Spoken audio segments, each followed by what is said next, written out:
the distribution of a population. So you have a large population of interest, for example, the number of consumers for a particular type of coffee. And what we're going to do in order to try to summarize that large population, which we typically don't have access to, is to try and take something called a random sample. So remember, the idea is if you can obtain independent and identically distributed samples from the population, then that information can be used, for instance, to infer the parameters of an associated probability model for the population. Okay, and so yesterday we finished off discussing this sampling distribution of a sample mean and also the law of large numbers. So if you remember this result, let me just remind you of it. The idea is you have the sample mean, which is just the average of a collection of random values. So you sum the random variables and you divide by n the total number of them. And what we had is the result that if you take any collection of random variables with finite mean and variance sigma squared, then basically we could derive precisely the mean and the variance of this associated random variables. So the mean of the mean is the mean of the random variable x, and the variance of the mean is the variance of the random variable divided by little n. Okay, and so just to show you that this result is true, it's not very hard to establish it, and I will just show you here very quickly why it's true. You can see it's just two lines. Okay, so this again is not going to appear on the exam, but you may be interested to see why does that result hold. So in this case, so the idea, the setup more precisely of a collection of independent and identically distributed random variables of finite mean and finite variance. Okay. Now, remember that we have that the mean is just equal to the average of the random variables divided by little n. Okay, and we're assuming that the expectation of the first and hence of the second and the third or the fourth or the nth is mu, and the variance of the first is the same as the second, is the same as the nth, is equal to sigma squared. Okay, so that's the setup that we had in the slide from the main lecture notes. Okay, and we can very easily derive the associated mean of this population mean. Okay, because the average, the expected value of the mean x bar is just simply equal to the expectation of 1 over little n times the sum I is 1 to n of the xi's. Okay, and now we know already that the coefficient 1 over n, this can be taken outside the expectation. Some of you would have seen that in your tutorial class today. And now the expectation of a sum of random variables is the sum of the expectations. Okay, so that basically means that this thing here is equal to 1 over n, the sum I is 1 to n of the expectation of each of the xi's. Okay, and at this stage we have not used anything about the sequence of random variables other than the fact that they each have a finite mean, because otherwise this quantity that I'm writing here does not exist. Now the key point is that we know that from this definition of the random sample, each of the xi's are independent and identically distributed.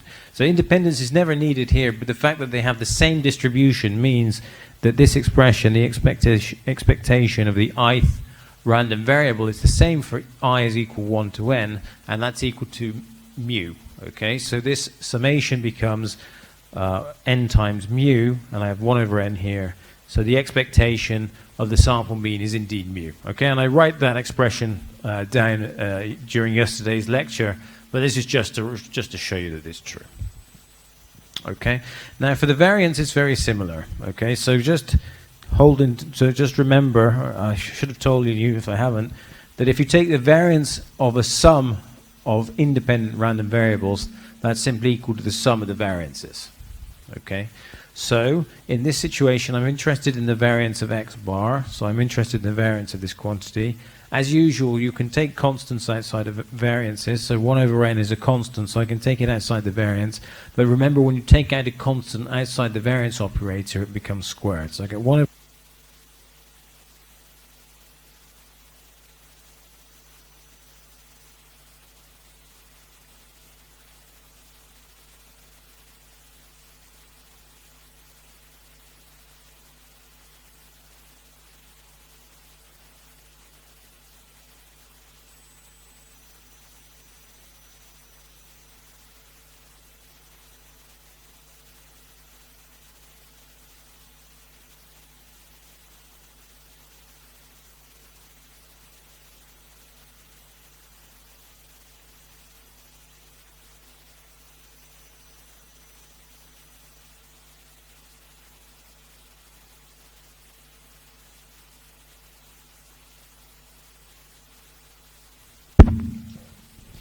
Sorry, yes.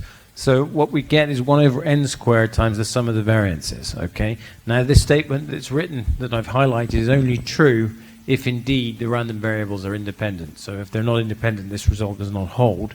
Now again, now at this stage we know that the random variables are identically distributed, so the variance of x1 is equal to the variance of x2 is equal to dot dot dot is equal to the variance of xn, and they're all equal to sigma squared. So this sum becomes n times sigma squared, and I divide by n squared, so I get sigma squared over n. And that's precisely the result that you have in your lecture notes. Okay? So just to show you that it is not exactly, it's not beyond your capabilities to verify these type of results that you see in the lectures. Okay, so that's basically, this is the result that we've just looked at. Slightly different notation, but it's the same thing. So where we finished yesterday, just to say one remark, so just to remind you that basically this result was the law of large numbers. So if you have a sequence of random variables of the type that we discussed just a moment ago, and if you consider the fact that the probability of the difference between this mean and the true mean of each of the random variables, okay, is bigger than some epsilon for epsilon positive, and if you take the limit as n goes to infinity, basically this probability goes to 0. So remember what that means is that basically the sample mean of a random sample converges in probability, as it turns out, to the true mean. So this is a good estimator for large little n. Okay, and we finished yesterday with a meeting with an example. Okay, so let's move on. So this is the new material for today. We're going to go through around 30 pages of the main lecture notes.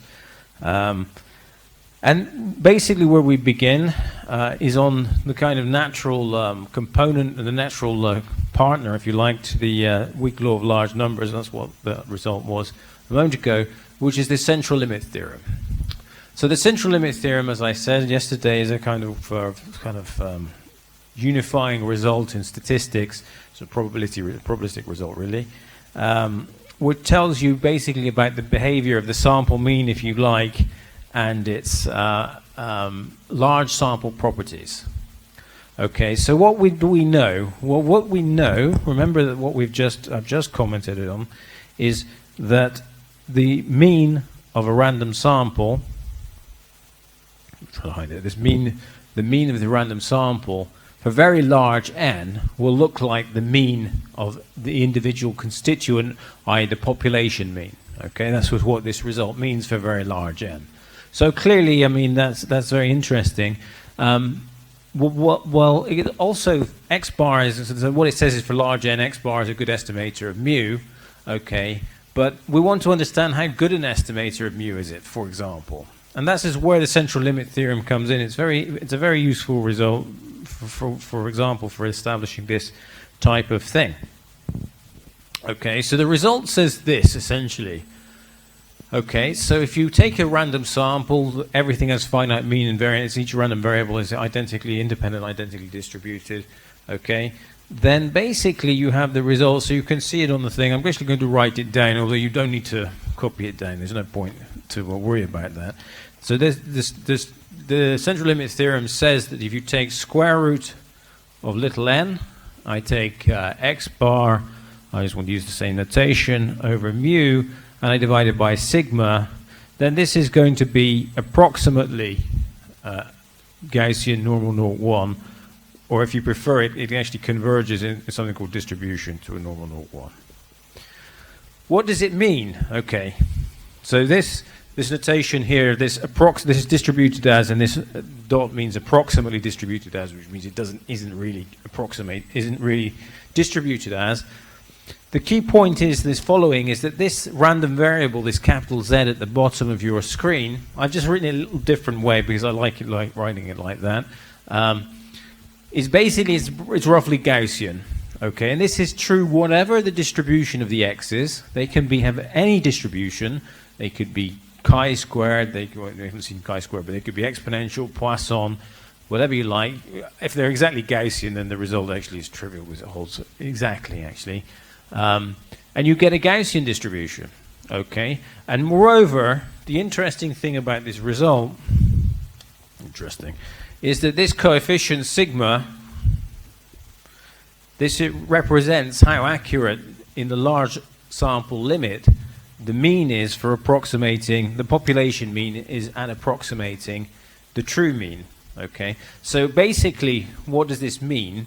Well, first of all, it means that basically, what does it mean? So you have sample means. Sample means are good approximations of population means.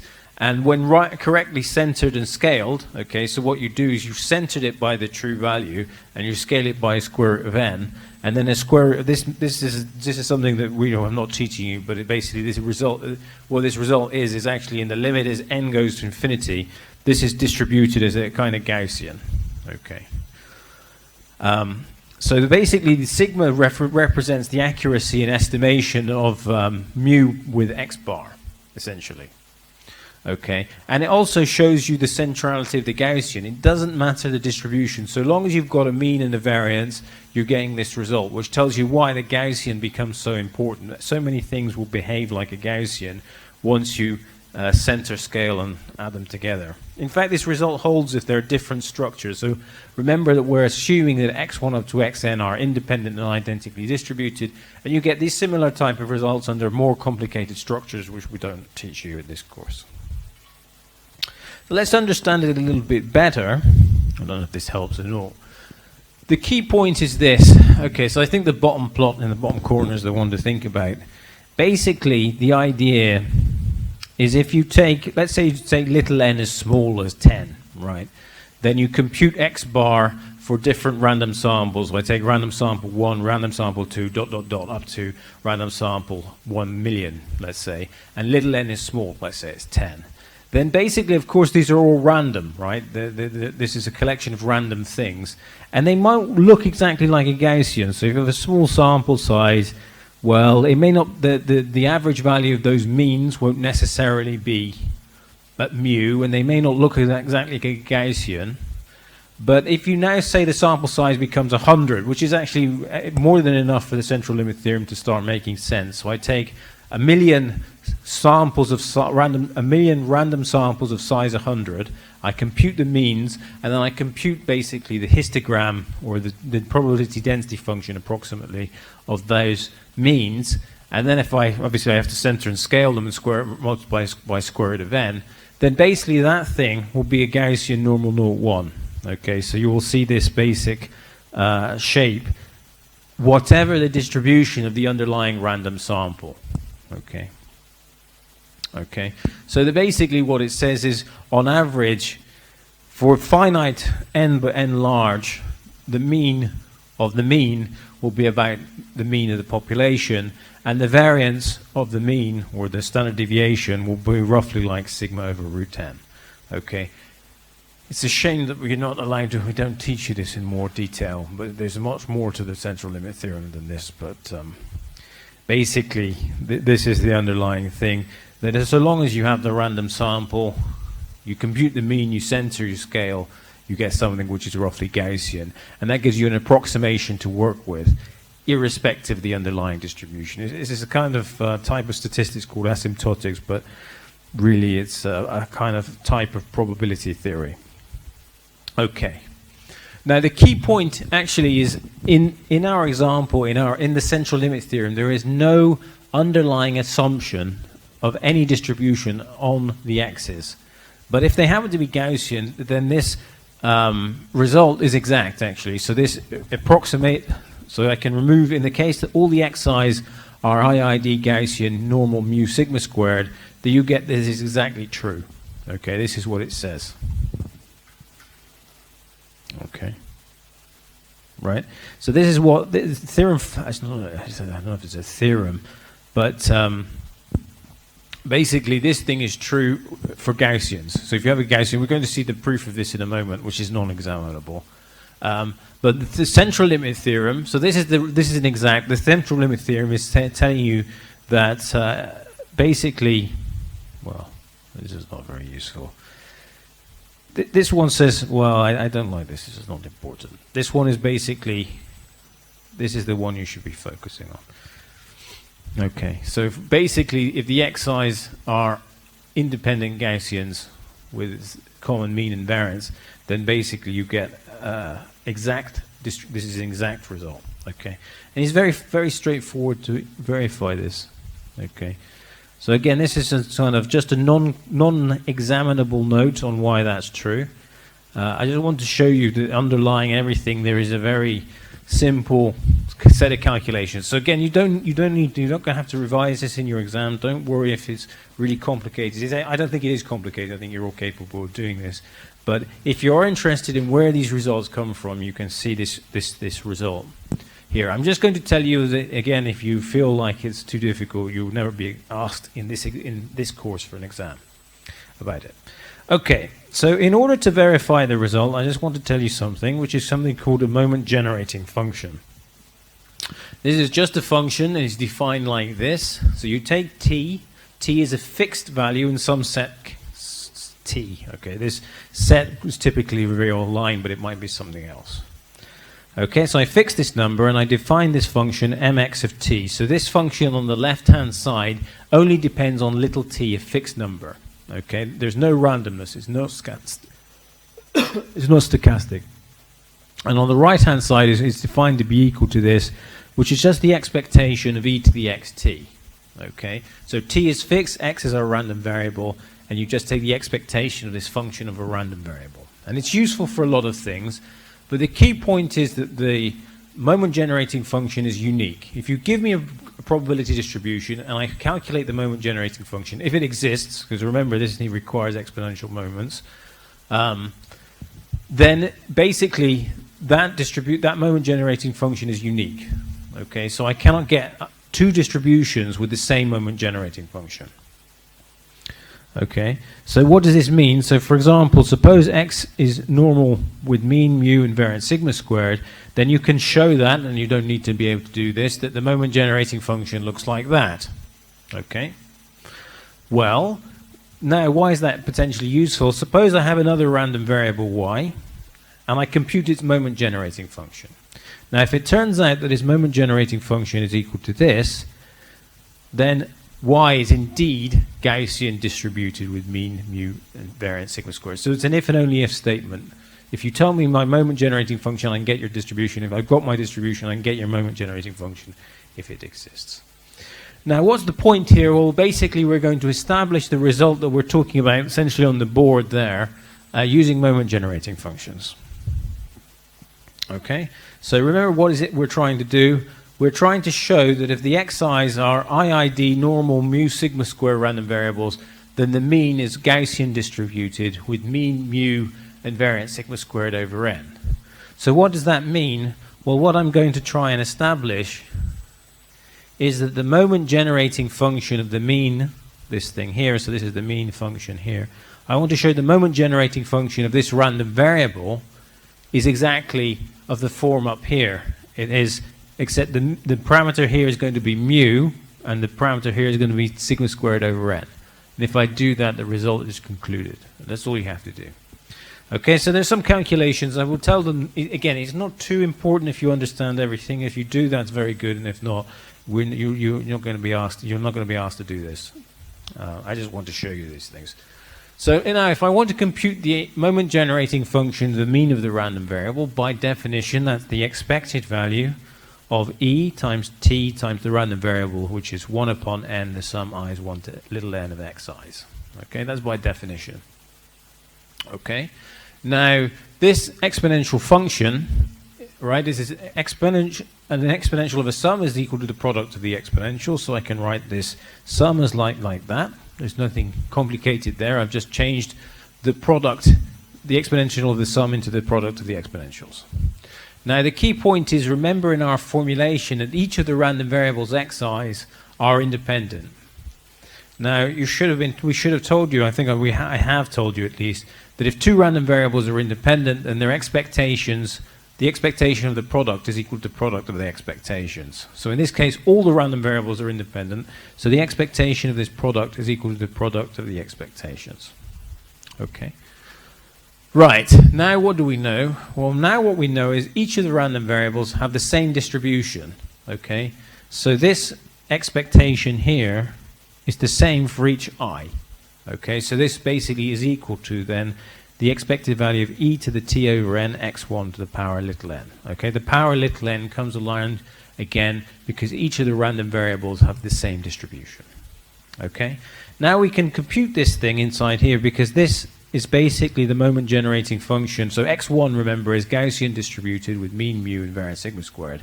Okay, so this thing is a moment generating function of a Gaussian random variable, except instead of having index t, it has t over n. So basically what I do is in this function, I'm going to substitute for t over little n. Okay, and if I do that, this is what I get inside here. So I get e to the mu times t over n plus 1 upon 2 t squared over n squared times sigma squared.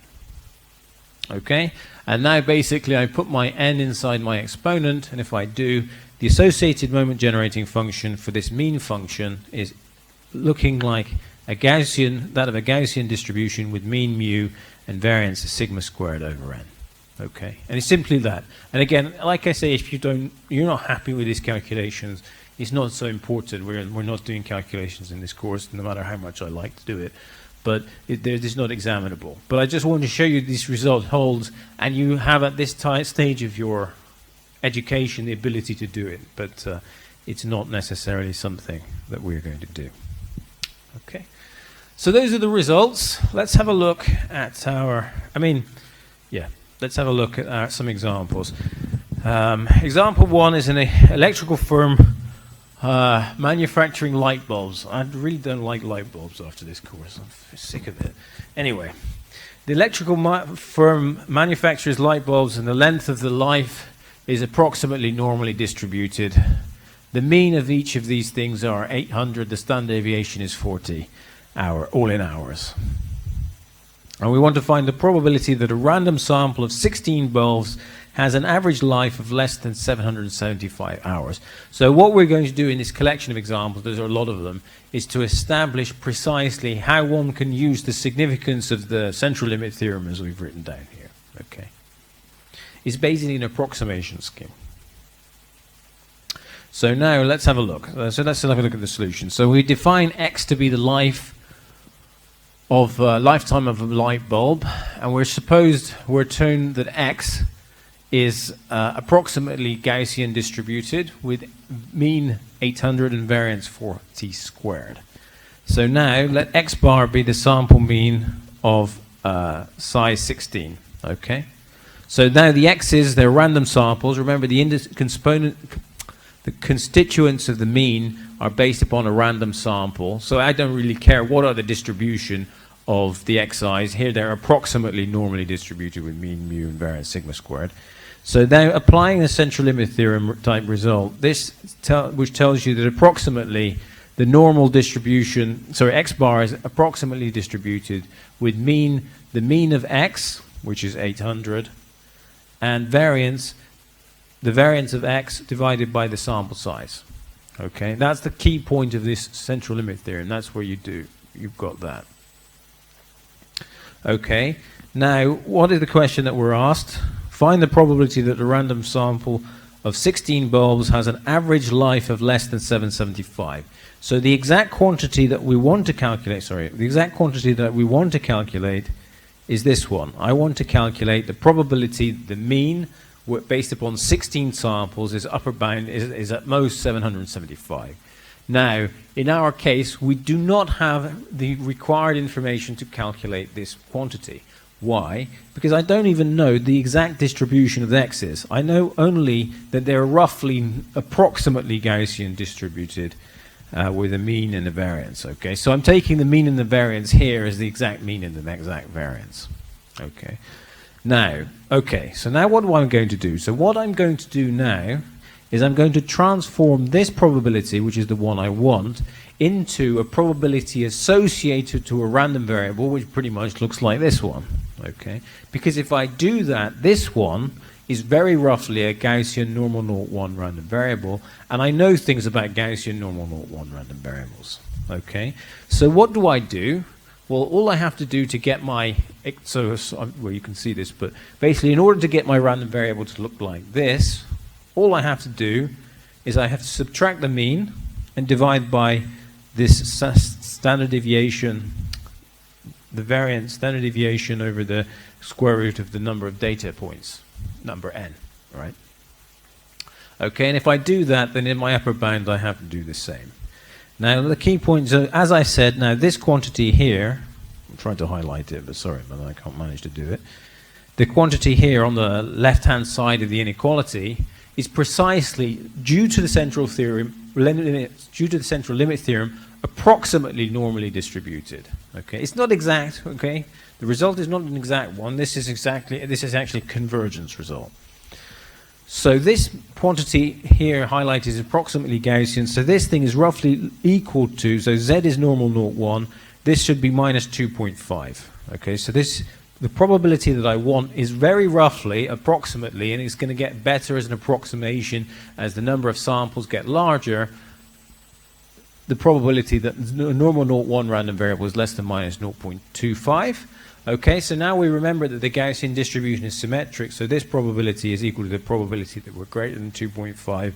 And you can have a look at your tables.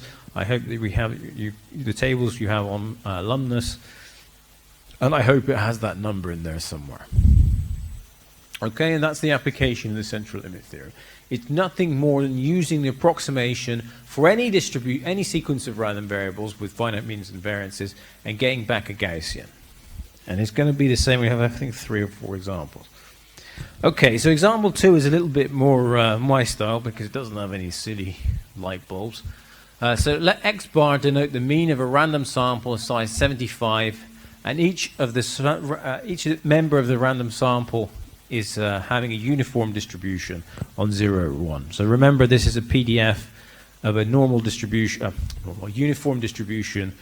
So it looks like, because there are not many of you, so I just can draw graphs now because I use the board, which I prefer to do. So the PDF, just in case you have forgotten, it's very simple. So remember that the PDF, it looks like this. If you're watching on video, tough luck, you should come to lectures. 0, 1, x, fx of x. Okay, and it basically looks like that.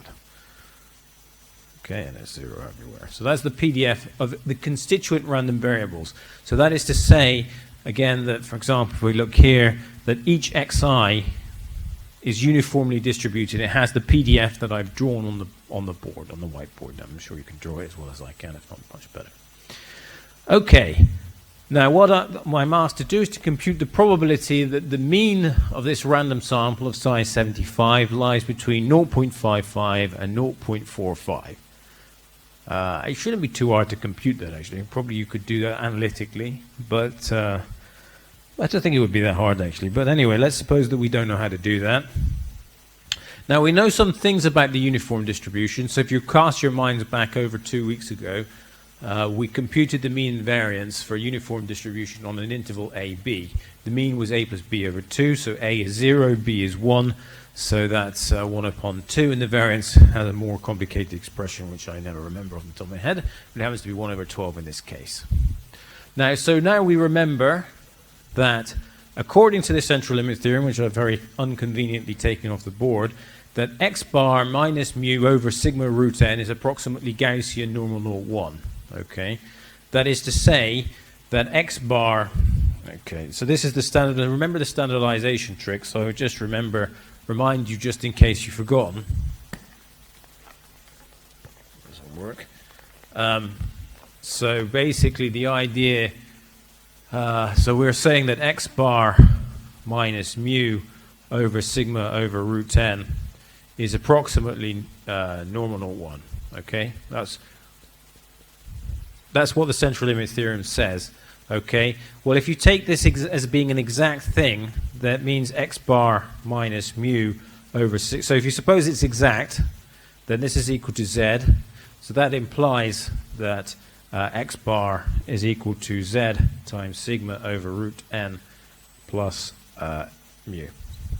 Okay, right? If you assume that the result, if z is normal 0.1, let's write that up here, so z is normal 0.1. Okay, so the central limit theorem, this is the central limit theorem that we've seen at the beginning of the lecture. Okay, and we've assumed that z is a Gaussian normal 0.1 random variable. Then we have that this thing is implying this. If this holds exactly, then we have this transformation. Okay. Now this transformation, it so turns out that the random variable z times sigma over root n plus mu is again Gaussian distributed with mean mu and variance sigma over root n. Okay, that's the trick of standardization, or this is the inverse standardization in this case. So we dealt with that when we introduced the Gaussian distribution. Okay, so this is exactly why you have this statement that approximately, of course, it's not exactly, that approximately the mean of these random variables is Gaussian distributed with mean, which is mu, the mean of the random sample, the constituent value of the random sample, and variance, which is the standard deviation divided by the variance is sigma squared over n. Okay, so remember sigma squared here is 1 over 12, n is 75. Okay, that's the size of the sample. Okay, so that's the justification for that statement. So now the probability that x bar is between 0.55 and 0.45, that's the quantity that we want to calculate. That's approximately the same as if a standard Gaussian random variable is between these numbers. Okay, so here he's done the transformation where so x bar minus mu, this is normal 0.1. Okay, so now if you do in these limits 0.55 minus the mean divided by sigma over root n, I guess this is 1 over 30, and 0.45 minus the mean over sigma over root n, that's where you get this thing. So z is normal 0.1. Okay, and so basically now to compute this thing, so this apparently is the same as the probability that z is between plus minus 1.5.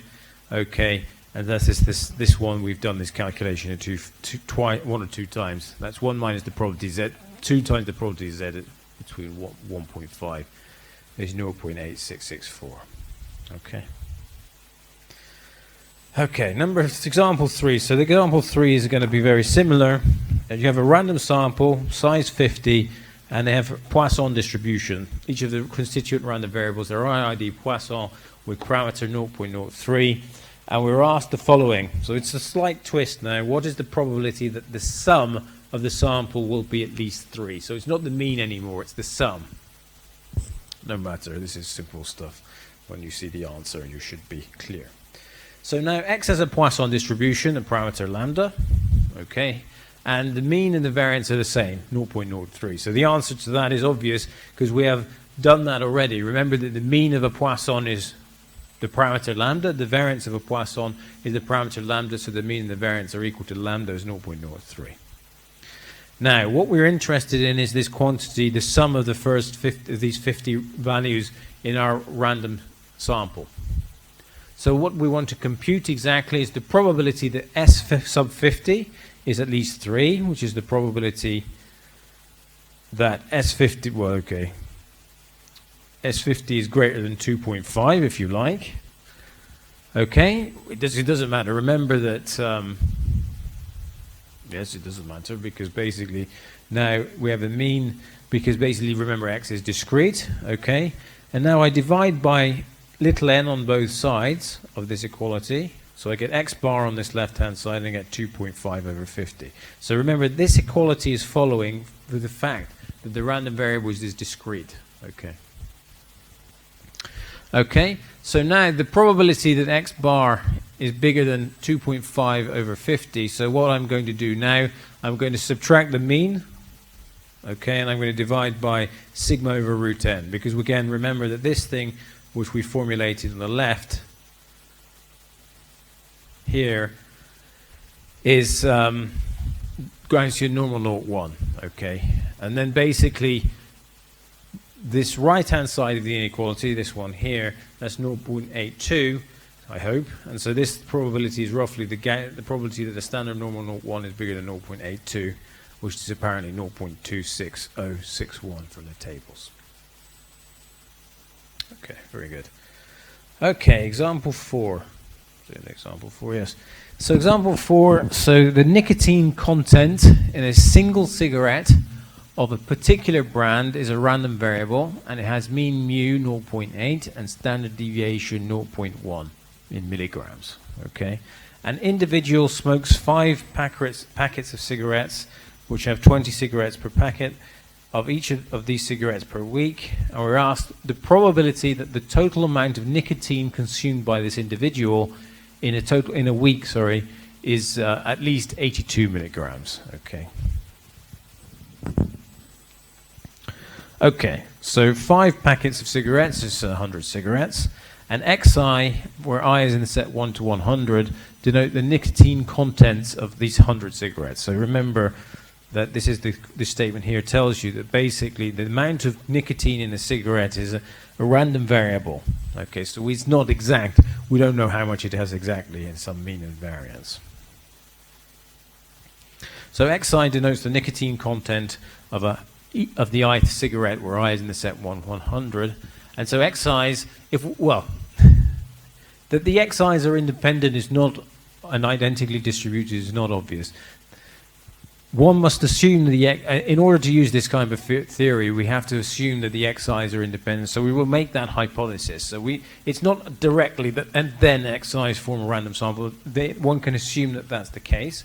And then basically, the mean of this XIs are 0.8, and the variance is equal to 0.1 squared. So now what we know, we apply our central limit theorem as our 4th example, so we're getting tired of it.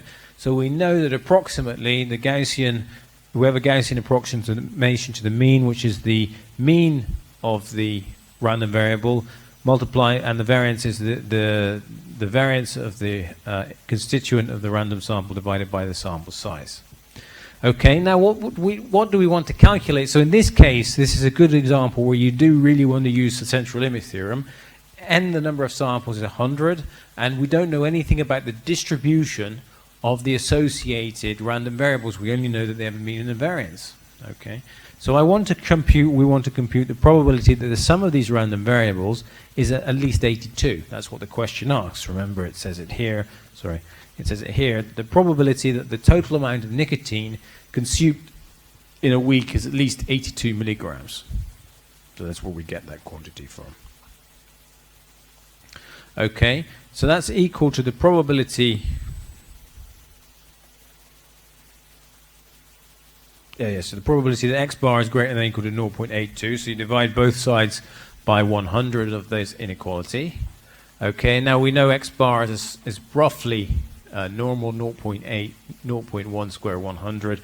So you standardize here, so you subtract 0.8, you divide by sigma over root n, and you do that on the left-hand side. So you subtract 0.8, sigma over root n apparently is 0.01. Okay, Z is a Gaussian normal 0.1 random variable. So now I'm going to compute this probability. That's the probability Z is bigger than or equal to 2. And again, from your table, you can very easily work out that that apparently is 0.0228. Okay, example 5. Okay, a lot of examples here. Okay, so our last example, honestly, this one is at least a little bit more interesting. So you have a batch of a certain chemical product, and when you prepare it, the amount of a particular impurity in the batch is a random variable, and the mean is 4, and the standard deviation is 1.5. So hopefully these things are becoming very familiar, that what this thing means. So is basically it's going to be the mean and variance of the constituent random variable inside our random sample associated to our central limit theorem. So now 50 batches are independently prepared. Okay, so now we have our independence. What is the approximate probability that the sample average amount of impurity is between 3.5 and 3.8 grams? Okay. Right, so n is relatively large. I mean, I don't think n is large, but in fact the central limit theorem is quite good when n is around 30. So we know that the mean of our random sample is approximately Gaussian distributed with mean of the x's, which is 4. Okay, that's where you have this. And the variance is sigma 1.5 squared over the number of samples n. So now what do I want to compute? So the question asks you, let's remind ourselves, I'm beginning to forget, what's the approximate probability that the sample average of impurity is between this. So basically I want to compute the probability that X bar is at most 3.8 and at least 3.5. Okay, and again, in this example, we do not know anything about the associated distribution of the constituent random variable other than its mean and its variance. So you need that for the central limit theorem, otherwise you're in a little bit of trouble. Okay, so again we standardize, so we subtract the mean from x bar, we divide by, so we subtract 4 and we divide by the square root of this, and then this is what you get. And this one, of course, this random variable here is just using the central limit theorem. Okay, so then this quantity here apparently and this quantity here gives you minus 2.357 and minus 0.943. And this probability, remember, is just the difference between the upper and lower bound. And you can get these two numbers from tables, and apparently the probability is 0.1636. Okay, very good. Okay. Yeah, I don't think that's very useful. Okay, very good. So we're now moving on to some results about the distributions of transformations are associated to the distribution, transformations of variables associated, and sorry, I got voices going. We're now moving on to things about transformations of means and they're associated with the normal distribution. So the things that we're going to be deriving for basically today and next week, some next week, are really relevant for hypothesis testing. So you almost certainly have done hypothesis testing at some stage, and you will see you've seen things like t-tests and f-tests and z-tests, and these are all based upon these kind of limiting or asymptotic results that we're basically studying here. Okay, so let's have a look at this result, and we will have our break. Anyway, I don't have too much more material for today, but anyway, we'll keep on going for as long as we can. So we now have two independent samples. So I have two independent random samples, right? So one sample is of size n1, the other sample is of size n2. And they're drawn, so basically they're two random samples. I don't have anything more. Okay. The constituent random variables, the xi's, could be continuous or discrete. Remember that the central limit theorem, which I've just written, I wrote there, that holds even if the random variable is discrete, as you saw in the Poisson case. Okay, so now the constituent random variables, the xi's have mean mu1, the yi's, let's say them are in the second sample, have mean mu2, and associated variance is sigma square 1, sigma square 2. Then basically, if you're interested in the differences of the samples of the means, it's approximately Gaussian with mean and standard deviation, which you might expect, which is just the mean, which is the difference of the means, and the standard deviation of the difference of the means is the square root of the sum of the variances. Okay, this result, well, we're going to see I mean, first of all, it's not really a theorem, but anyway, it's a result. The second thing is that we're going to see a pseudo-proof in a moment. Okay, so the setup is like this. So I suppose maybe I'll make it clear. We'll use 1s and 2s, I suppose. And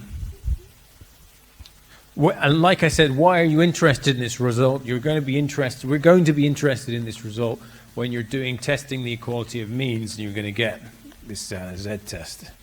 Okay, so the setup is this. So just to make it clear, just in case you're not following what the slide means, the idea is you have a sample, random sample, x1. I'm going to use x's and y's. I think it's a little bit clear. x1, x2, ... xn. Okay, and these are IID, independent and identically distributed, and with the expectation, there's n1 there. The expectation of xi is equal to mu1, and the variance of xi is equal to sigma square 1. Okay, so you have this set up. That's your first collection here, and then you have an independent sample. So now I have y1. Let's just write it here. y1, y2, ... yn2. Okay, these are independent, so I'll just write independent. And now the expectation, these are IID. Okay, and they don't have to have the same distribution as the x's. The expectation of yi is equal to mu2, and the variance of yi is equal to sigma square 2. Okay, so that's the setup that we have And basically what the result says is if I take the mean of this one, x bar minus y bar, that's approximately distributed Gaussian with mean mu1 minus mu2 and variance sigma square 1 over n1 plus sigma square 2 over n2. Okay, that's what the result says. If you prefer, I mean, that's basically, I'm just trying to rewrite or reinterpret this slide if you don't like the underlying notations. Okay, so now we can have a break for 5 minutes and then we're going to talk about the result of this, the proof. So we resume again at 14:50.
Okay, so let's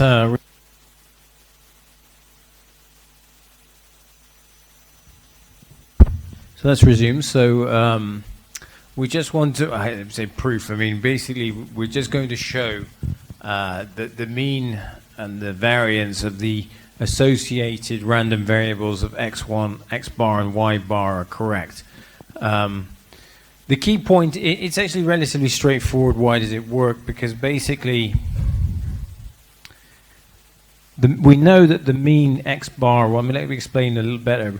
X bar, x1 bar in this notation is approximately normal with mean mu 1 and variance sigma square 1 over n1, and independently x2 is approximately normally distributed with mean mu 2 and variance sigma squared 2 over n2. That's the central limit theorem. Okay, and now what you know is that the two samples are independent.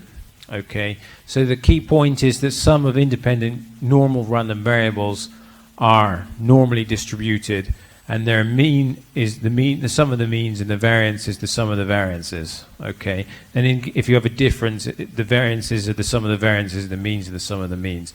So basically, in order to prove this theorem, it's first of all not a theorem, and second of all, we're not really proving it because we haven't stated that result. Basically, all you need to do is to verify that the mean of the difference is the difference of the means, and the mean and the variance of the difference is the sum of the variances. Okay, if that makes any sense. That's why this result is kind of proved that way. But it's more fundamental than this. But anyway, the thing is there, so we will do it like this. So we know again, so we know approximately, very approximate, well, we know exactly actually, that the expectation of x1 bar is mu1 and the variance of x1 bar is sigma square 1 over n1. We know that, right? This result is exact because we have proved it. That was the theorem 5.1 of the notes. Similarly, this one is true by theorem 5.1 of the notes.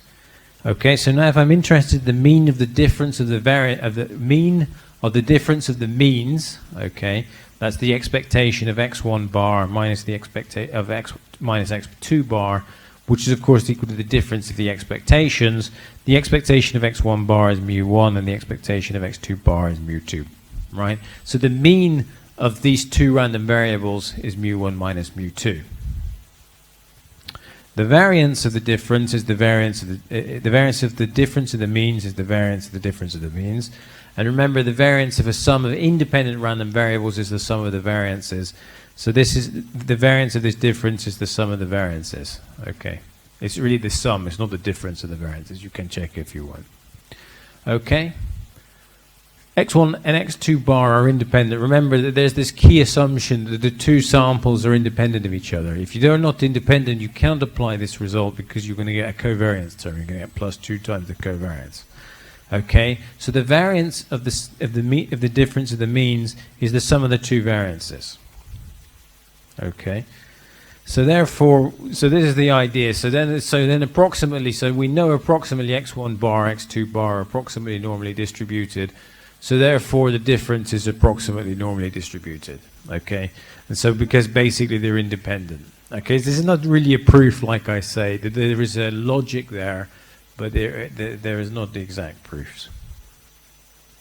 Okay, so the key points, and there's some key points that we're telling you, so I'm telling you this because you're going to use it for this equality of means hypothesis test, which I'm sure we will see. If we don't see it, I'll be surprised. So both, first of all, if n1 and n2 are around 30 or more, the normal approximation for the difference is very good, regardless of the shapes of the two populations of the distributions. Okay, so basically what it means is that the guys, this, like I said earlier, these central limit theorem type approximations are pretty good when the sample size is 30 or more. Okay, this is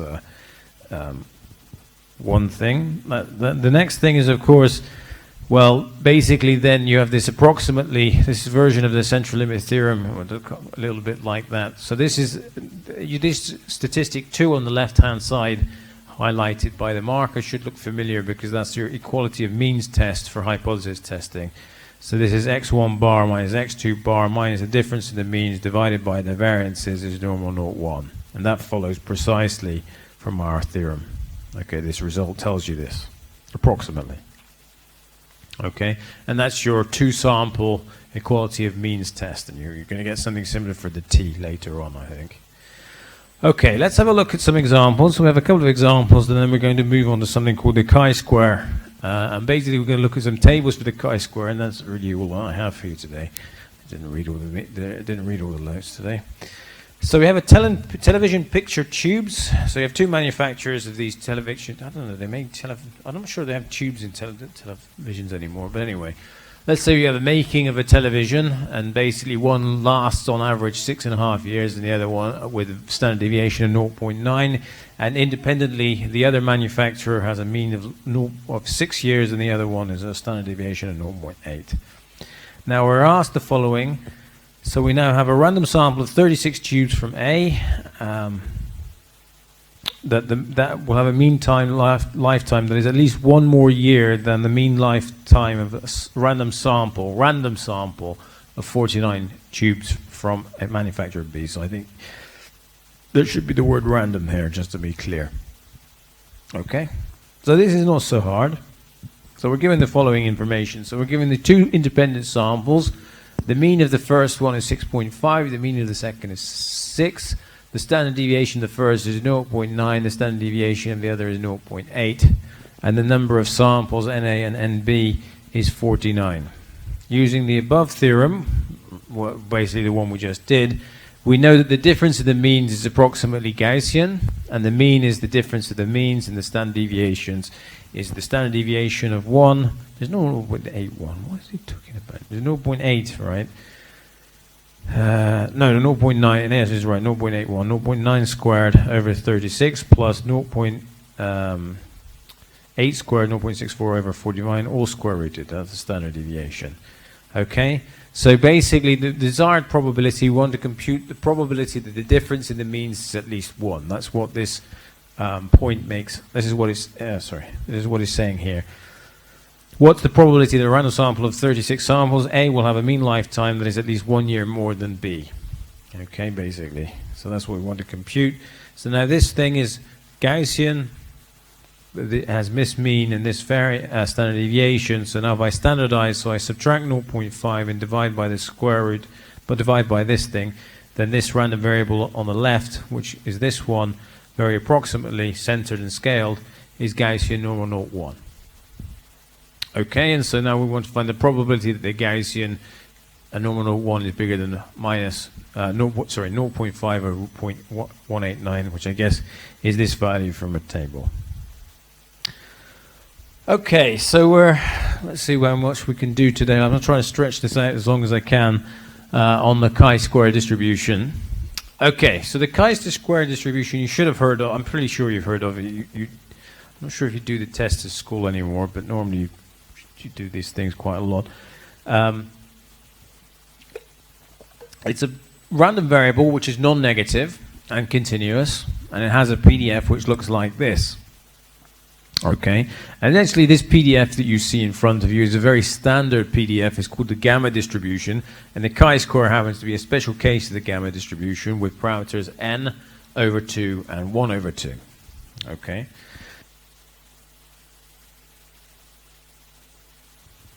So, sorry about that. So y is defined to a chi-square distribution, and it has what we call degrees of freedom n. So the number of degrees of freedom called n.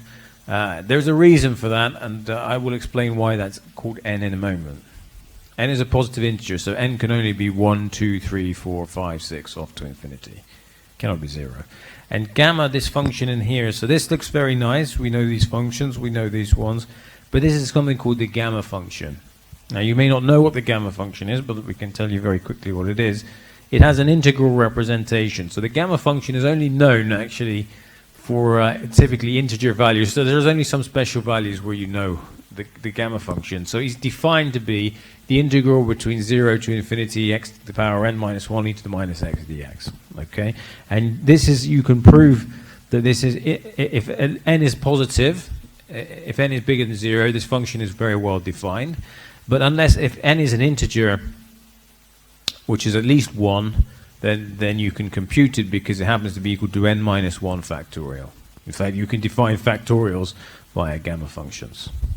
Okay, so that's just a function. You can check that then indeed this function we've introduced here integrates to 1, because basically this integral multiplied by 2 to the n over 2 gives you gamma n over 2. You can check it. Okay. So basically the chi-square, which like I say, is a special case of the gamma distribution, which I've never told you about. It looks like this. So basically different values of n, which is the only degree of freedom you have here, will give you different shapes. Okay. You can find things out about it. Basically it looks like this. You have a mode, and then you have a kind of almost exponential type decay here. Okay, so let me just tell you some properties of the chi-square distribution. And in fact, it's very easy to derive them if you're told. Okay, we're not telling you the definition. There's a definition of chi-square distribution. I'm just wondering if we write it down. Here we do. Okay, good. So there is a reason for n. I'm going to tell you about that in a moment. So there's some things that you can work out. The expectation of a chi-square is the number of degrees of freedom, and the variance is 2 times n. It's possible to prove that precisely from the definition. Although we don't, it's not so difficult, because basically if you want to compute the expectation, you multiply this function by y, and then you have the integral of this function y to the n over 2 times e to the minus y over 2 integrated between 0 to infinity. And it so turns out that you can get the integral and you will just get n. Okay, it's basically you're going to get a gamma function at the end of the day. So the expectation, the variances can be proved exactly from the first principles. You don't have to do that apparently. For large n, the chi-square distribution is approximately Gaussian with mean n and variance 2n. That actually is, we will see why that's the case in a moment.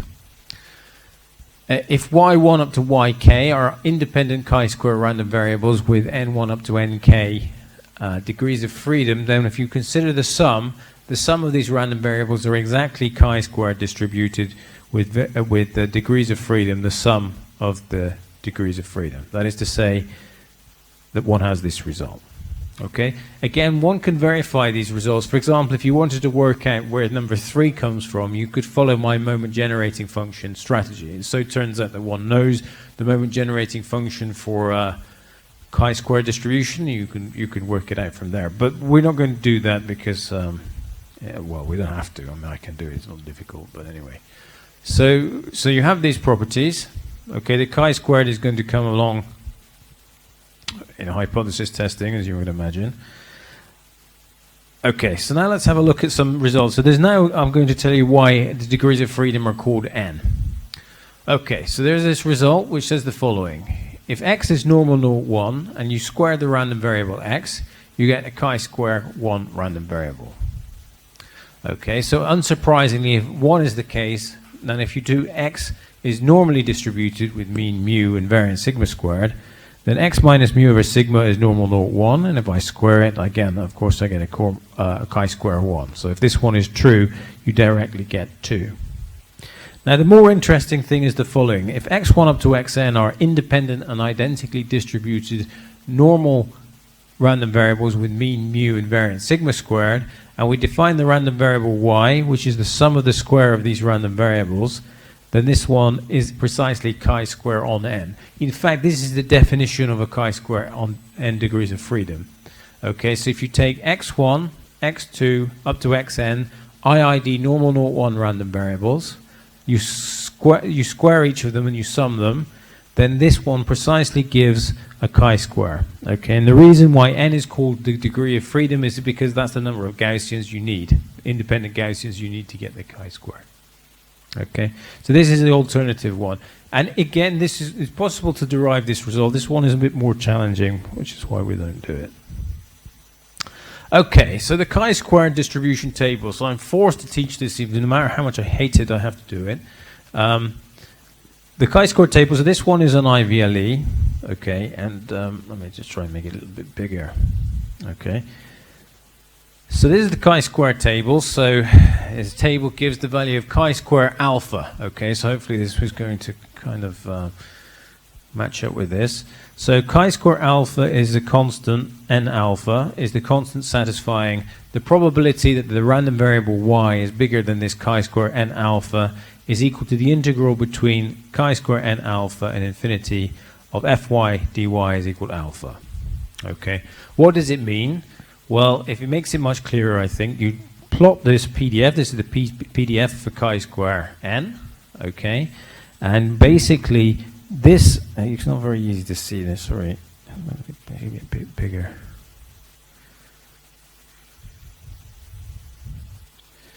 Oh, sorry, I'm on the wrong slide. Yeah, here you are. This is a little bit bigger and highlighted in blue. So basically, this chi-square n alpha is this point on the x-axis, okay? And alpha is the probability inside here. Okay, so basically these are tail probabilities. So this quantity actually is this thing on the right-hand side, the left-hand side, sorry. This is called the survivor function. It's 1 minus the CDF. Okay, so basically chi-square n alpha represents what we call the almost the quantiles, and alpha the percentage probabilities. Okay, so we can use the table. Excuse me, I got very excited there. We can use a table. This is the table here. So this is here chi-square alpha. Okay, so the way in which you can read these tables. Sorry, I made it smaller. So on this left-hand column here are the degrees of freedom. Okay, so remember n is an integer. It's 1, 2, 3, 4 off to infinity. It actually doesn't have to be, but for chi-square it does. So we have the degrees of freedom. So in this notation of the table, nu is the degrees of freedom. Nu is n. Okay, so you have this column here, the degrees of freedom, and this gives you the value of alpha. Okay, so if I want basically alpha to be 0.99, so basically this area basically to be all the way here, the value that achieves this 0.99 probability is very small. It's close to 0. Okay, so the reason why that makes sense is because basically the probability to the right, this shaded region, is very, very big. So you're expecting a value close to 0. And you can see actually as the degree of freedoms go up, so this is degree of freedom 1, as the degree of freedom goes up, actually you've got the scale is changing. It's not surprising because remember n, or nu in this case, controls the mean. So basically the expectation of a chi-square is the number of Gaussian random variables is n or nu. So basically you're increasing the values. And so, for example, now if you want the kind of tail probabilities, something like 0.05, okay, then in the case of 1 degree of freedom, that value is 3.841. Okay, so this is how you use the table. I'm sure that you can do that. I feel confident that you're all able to do that. Okay. Similarly, we can use also chi-squared n 1 minus alpha is the constant satisfying this. So then basically this is the complement. So normally you're actually interested in this one because you normally do the hypothesis test and you're interested in this area. But if you use this chi-square 1 minus alpha, then basically this, okay, let me just make this bigger again. I don't have the table for this, but I can imagine, you can imagine that it's very easy to compute. Now chi-square n 1 minus alpha is this point here on the x-axis, and this is alpha, this area to the left. Okay, so this is the probability that our chi-square on n degrees of freedom is at most this value chi-square n 1 minus alpha, and that the integral between 0 to chi-square n 1 minus alpha of the density is exactly alpha. Okay. So that's this table we have. This is the only table I was given. Is this one. Okay, and this one is the complement. Yeah, okay, I think that's it. Excel. Okay, I don't think there's much to say there. All right, okay, I'm going to stop with, not going to stop yet, don't worry, you're going to have to listen to me for a little longer. Let's have a look at this, it's 5.7, I'm going to stop before we get to the T. So 5.7 is associated with the sampling distribution of n minus 1 s squared over sigma squared. So all for hypothesis testing. So in this example, this case, you take x1 up to xn, a random sample from the population. So they're IID with the same distribution. Now we define the statistic like this. This should look very, very familiar for those of you who did statistics in A-level or the IB. because this is the sample variance. It's the what they call the unbiased version of it, because basically under certain assumptions the expectation of this is basically equal to the population variance. That's why it's called the sample variance. Now basically we're going to learn some things about the sampling distribution of this random variable S. Well, apparently it has little practical application in statistics. So well, yes, it doesn't. But if you consider now, we're going to consider the sampling distribution when we scale by n-1 and divide by sigma squared. So this thing is again used for a hypothesis test. Okay. Practical application, well, not so important. So now what we're going to do, so we take the xi's IID normal mu sigma square random variables, and we're going to ask ourselves what is the distribution of n-1 times s squared. So basically the sum I is 1 to n of the xi minus x bar squared divided by sigma squared.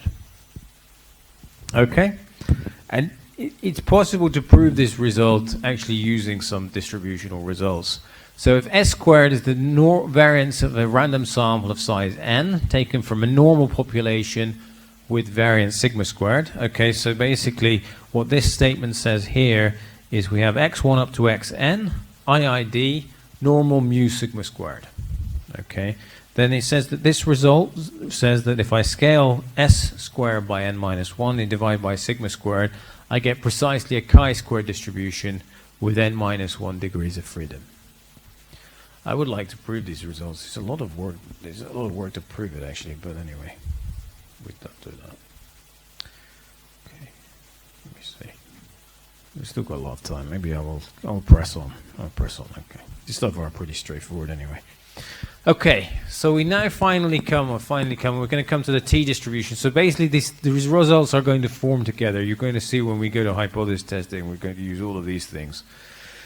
Okay, so now the definition of a t distribution is that the t distribution is similar to the it's related to the chi-square and the Gaussian distribution. So we take z, which is a standard normal random variable. So that is, the z is normal 0, 1. And I take u independently, chi-square, with n degrees of freedom. Okay, and I define a new random variable as t, and t is equal to z over the square root of u over n. Then in this case, t is a number, right? Z is a number, u is a number, n is a number, so t is a real number. So t could be anywhere on the real line. And this random variable has a name, it's called the t distribution. You can prove directly using PDFs. I know the PDF of z, I can find out that we know the PDF of u, and you can work out the PDF of t, okay? Using this definition, it's said to have a t distribution. Okay, so then basically this PDF looks very complicated. One can derive it. I mean, I used to do it when I taught this course years ago, but we apparently do not do it anymore. So the PDF of this distribution looks very, very, well, it doesn't look horrible, but basically, remember this is the gamma function, this is root n pi is a constant, and then you get this 1 plus t squared over n to the power n plus 1 over 2. So the degrees of freedom are again n, which comes precisely from a chi-square. The gamma function, we defined it a moment ago. So the key thing, what's interesting about this, let's see, I don't know what's coming next, actually. Yes, good. Let's have a look at the properties, we will stop, because I haven't got the table. So the key thing about the t distribution is it's symmetric about 0, but the interesting point, or the key point, is basically that the tails, it looks like a normal distribution, but actually the tails are much thicker. Well, what that means is that the amount of probability in its extreme values are actually more than the Gaussian. In fact, you use t distributions when you try to model extreme values. Okay, so to give you an example, one area where you might see extreme values are kind of the stock market. So the stock market, you have days where the market has gone up or days where it's gone very down, so you extreme moves. So you might remember the financial crisis of 2008 where the Lehman Brothers investment bank collapsed. That was a long time ago, but still it did. Maybe you're a bit young for that, but anyway. So the market moved very much down because everyone thought the world was ending, and then you have other times when the market is very much bull market and you have lots of people making money. And the key point is you have very extreme values. Now the T distribution has very light tails relative to the normal, so if you want to model such type of data, the T distribution can be more appropriate. But it still has a similar shape. It's symmetric, and it has a kind of similar bell-shaped curve.